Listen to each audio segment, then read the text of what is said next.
আসসালামু আলাইকুম।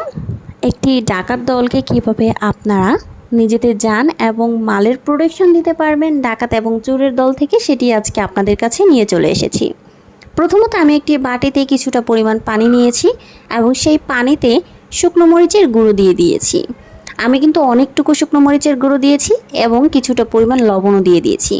আমি এটিকে ভালোভাবে মিশিয়ে নেব এবং ডাকাত দল থেকে, যেহেতু আমাদের দেশের পরিস্থিতি ভালো না, কিংবা আমাদের অনেক সময়ই দেখা যায় দেশের পরিস্থিতি খারাপ হলেও কিংবা ভালো থাকা অবস্থাতেও অনেকের বাসায় আসলে এটি রাখা উচিত নিজেদের নিরাপত্তার জন্য।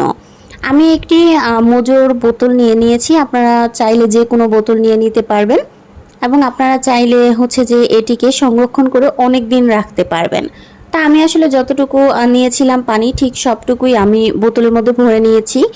যান এবং মালের নিরাপত্তার জন্য আমাদের এই প্রসেসটি ব্যবহার করা অন্যতম একটি সহজ উপায়। তো বোতলের মুখের মধ্যে আমি আসলে একটু হিট দিয়ে নিয়েছি এবং কাঁটা চামচটাকেও হিট দিয়ে নিয়েছি, যার ফলে আমি আসলে মুখাটিকে ভালোভাবে কানা করে নিয়েছি। আপনারা ভালোভাবে দেখতেই পারতেছেন।